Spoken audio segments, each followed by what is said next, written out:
What if an object the size of a double-decker bus was hurtling through the dark void of space, passing closer to us than the moon, and we only just spotted it? Or, even more mind-bending, what if the massive, sprawling galaxies we see in the deepest corners of the universe actually grew up in a fraction of the time we thought possible? Today, we are standing at the intersection of the incredibly distant past and our immediate cosmic backyard. From the revolutionary discoveries of the James Webb Space Telescope rewriting the laws of galactic history, to a silent, rocky visitor named Asteroid 2026PX sweeping past Earth, the cosmos is whispering some of its greatest secrets. And yes, we're going to unpack all of it. You're listening to the Daily Space Podcast by Flarient, your daily conversation about space weather, solar activity, and cosmic events. I'm Ollie, and today is Friday, August 21st. Let's get into what the sun is doing today. Now, let us kick things off by taking a close look at our local cosmic environment with today's space weather report. If you have been looking at the instruments today, you might have noticed a rather curious juxtaposition in the data. Our current KP index, which measures geomagnetic activity on a scale from 0 to 9, is sitting at a very quiet 0.67. In fact, over the last 24 hours, the maximum KP we hit was only a modest 3.33. So, on the surface, everything looks incredibly peaceful, almost like a sleepy summer afternoon in the magnetosphere. But here is the twist that always gets me excited. If we look at the solar wind, it is actually cruising along at a very respectable 522.9 kilometers per second. Now, normally, when the solar wind pushes past that 500 km per second mark, we expect to see at least a little bit of a shake-up in our magnetic shield. So, why is the KP index so low? Why is Earth's magnetic field behaving so calmly under this steady high-speed breeze? The answer, as it so often does, lies in the orientation of the interplanetary magnetic field, specifically the BZ component. Today, the BZ sits at a mild -4 nanotesla. For those of you who might be new to this, think of the BZ as a cosmic key. When the BZ points strongly south, meaning a deep negative value, it aligns with Earth's magnetic field lines, unlocks our protective shield, and lets all that solar energy pour right in. But at just -4 nanotesla, the key is barely touching the lock. It is a gentle nudge rather than a turn, which is why our magnetosphere remains stable and quiet. This stability is also reflected in the DST index, which is currently holding at -17 nanotesla. The DST, or Disturbance Storm Time Index, essentially measures the strength of the ring current circulating around our planet. When a massive geomagnetic storm hits, this number drops deep into the negative double or triple digits. At -17, we are seeing absolutely standard, baseline conditions. There is no major ring current inflation, which means our satellites and power grids can breathe a collective sigh of relief today. Of course, this quiet state has a direct impact on our aurora forecast. Right now, the auroral oval is showing a mere 28% power. If you are an aurora chaser hoping to catch a glimpse of the northern or southern lights tonight, this means you will need to be very far north or south, and even then, the display is likely to be subtle. We are talking faint, low horizon glows rather than those dramatic, dancing curtains of light that sweep across the sky during active periods. But as we know with our dynamic sun, this quiet spell is just one chapter in a much larger story. Speaking of stories, let us transition over to some of the fascinating research and articles that have captured our attention on Flarient today. We have had a brilliant lineup of pieces recently, and the first one I want to chat about is all about the hunt for other worlds. It is called How Scientists Discover and Study Exoplanets. You know, for generations, the idea of planets orbiting other stars was purely the stuff of science fiction. But today, we know of thousands of these exoplanets, and the methods we use to find them are nothing short of genius. Because stars are so blindingly bright, astronomers can almost never see exoplanets directly. Instead, they have to become cosmic detectives, looking for indirect clues. The most common technique is the transit method. Picture a distant star as a bright light bulb. If a tiny insect flies in front of that bulb, the light dims just an absolute fraction. By measuring these tiny, periodic drops in a star's brightness, instruments like the Kepler and TESS space telescopes can calculate not only a planet's size, but also how fast it orbits its parent star. It is incredibly precise work, detecting changes in light that are sometimes less than a fraction of a percent. But my personal favorite has to be the radial velocity method, often called the wobble method. It sounds bizarre, but gravity is a two-way street. Yes, a star's gravity holds a planet in orbit, but that planet's gravity also pulls back on the star, causing the star to wobble slightly in place. As the star moves toward and away from us during this tiny wobble, its light shifts. We see this through the Doppler effect. The light shifts slightly blue as the star moves toward us, and slightly redder as it moves away. By analyzing these spectral shifts, scientists can actually determine the mass of the planet. It is mind-boggling that we can detect a star wobbling at the speed of a gentle walk, trillions of miles away. Now, while exoplanets are incredibly distant, our next article hits much closer to home. It is titled The Reality of Asteroid Risks to Earth. This is a topic that always gets a lot of dramatic press, usually accompanied by pictures of giant rocks exploding over cities, Hollywood style. But what is the actual science behind planetary defense? Well, the vast majority of asteroids live harmlessly in the main belt between Mars and Jupiter. However, gravitational interactions can nudge some of them into orbits that cross paths with Earth, making them near-Earth asteroids. The article points out that while devastating impacts like the Chicxulub event 66 million years ago did happen, they are exceptionally rare, low-frequency events. What we actually deal with on a regular basis are small meteors that burn up harmlessly in our atmosphere, putting on a brilliant light show. Modern planetary defense is not about panic, it is about constant, systematic tracking.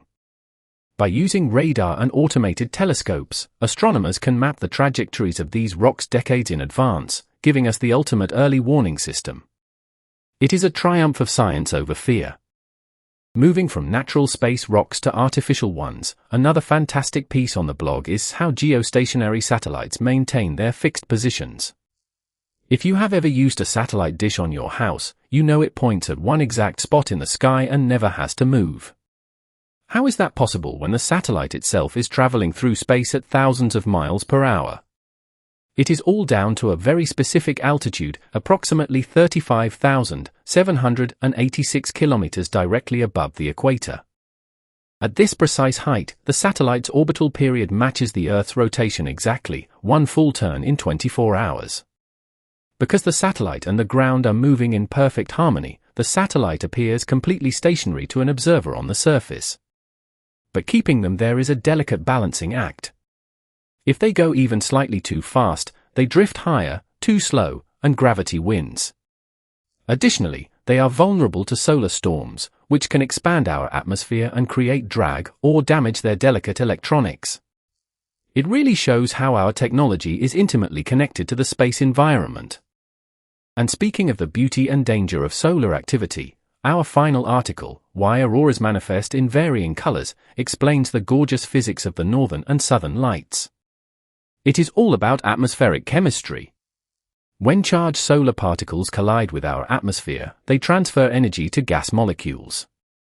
Oxygen at lower altitudes, between 100 and 300 kilometers, releases this energy as a brilliant green light, the classic aurora color. But if those collisions happen much higher up, above 300 kilometers, oxygen produces a much rarer, deep red hue. Nitrogen, on the other hand, plays a different tune. When nitrogen molecules get struck by high-energy particles, they emit violet or deep blue light, which you often see fringing the bottom edges of the green curtains. This means that when you look at an aurora, you are not just looking at a pretty light show, you are looking at a real-time chemical map of our atmosphere. It is nature's own neon sign, showing us exactly which gases are floating at what heights. This chemistry and physics tie in perfectly with our recent space events. Let us talk about what has been happening in the broader cosmos over the last couple of days. The headline that has astronomers buzzing is from the James Webb Space Telescope. Webb has been peering back to the very dawn of time, looking at some of the earliest galaxies to form after the Big Bang. And what it found has completely shocked the scientific community. These early galaxies are far larger, more mature, and more complex than anyone predicted. According to existing cosmological models, it should have taken billions of years for massive, structured galaxies to assemble. Yet, Webb is showing us cosmic giants that existed when the universe was in its absolute infancy.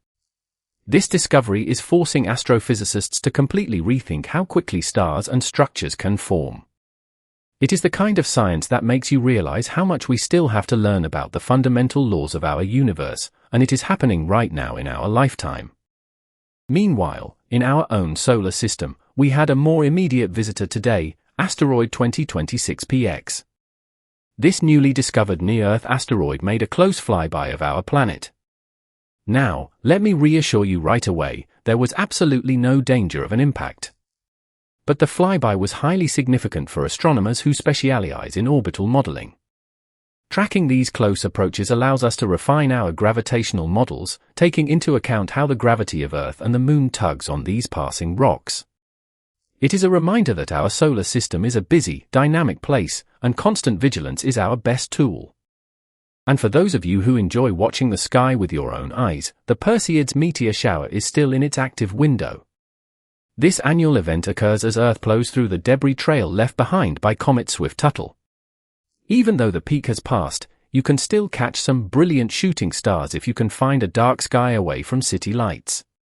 It is a wonderful, accessible way to connect with the cosmos, showing us that space weather and cosmic events are not just numbers on a screen, they are visible, beautiful realities. Now, let us tackle a few common misconceptions in our fact-check segment. One of the claims I see floating around online whenever a new asteroid is discovered is that the NASA hides dangerous asteroid paths from the public. Let us bust this myth right away. This claim is completely false. The data collected by planetary defense networks, including NASA's Scout system and ESA's NEO-DYS, is entirely public. In fact, many of the asteroids are discovered by amateur astronomers and independent observatories worldwide. There is no central, secret database. The science of asteroid tracking is a collaborative, global, and highly transparent effort. Another common misconception is about geostationary satellites.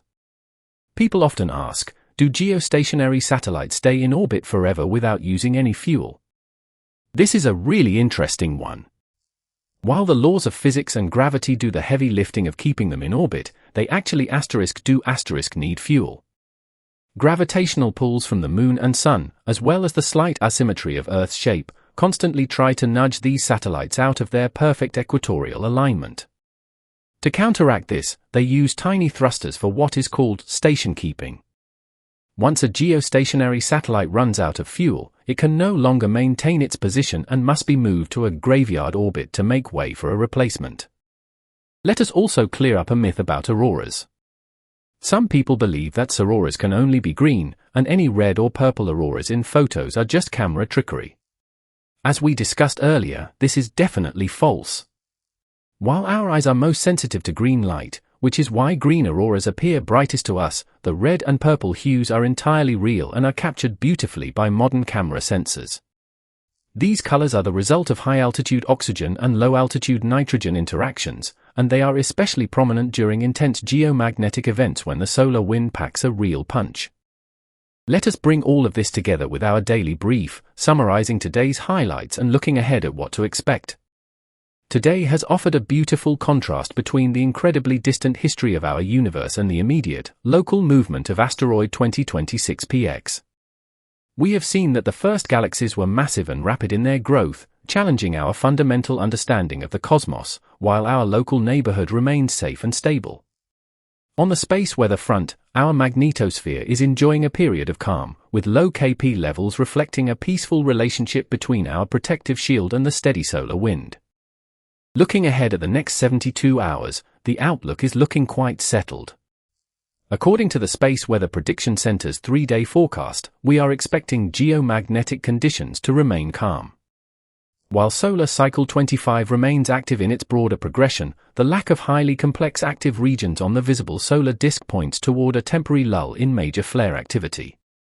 We do not anticipate any significant X-ray flares or proton events, meaning it should be a quiet, safe period for our satellites in orbit and communications here on Earth. However, as any space weather enthusiast knows, conditions can change rapidly. If you live at high latitudes, it is always worth keeping an eye on the local aurora forecast, as localized substorms can still trigger brief, beautiful displays even when the global KP index is low. Meanwhile, astronomers will continue to dive into the rich data stream from the James Webb Space Telescope, working to solve the mystery of those ancient, massive galaxies.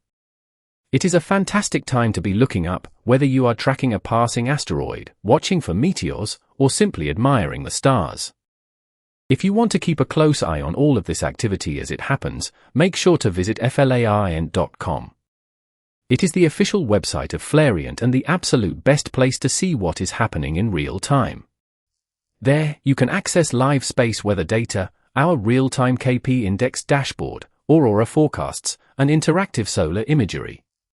Whether you are an experienced aurora chaser or just curious about the sun's daily behavior, our dashboards give you the raw data in an elegant, easy-to-understand format. I also highly encourage you to subscribe to the Daily Space Podcast on your favorite platform so you never miss a daily update. For all of our past episodes, detailed show notes, and links to the articles we discussed today, head over to flyby.com/podcast. You can also follow Flyby on social media to get real-time space weather alerts sent straight to your feed, and join our wonderful community of aurora chasers and space enthusiasts. And finally, don't forget to download the Flyby app, which features customizable push notifications to let you know the exact moment a geomagnetic storm hits. Thank you so much for listening today, stay curious, and I will chat with you tomorrow.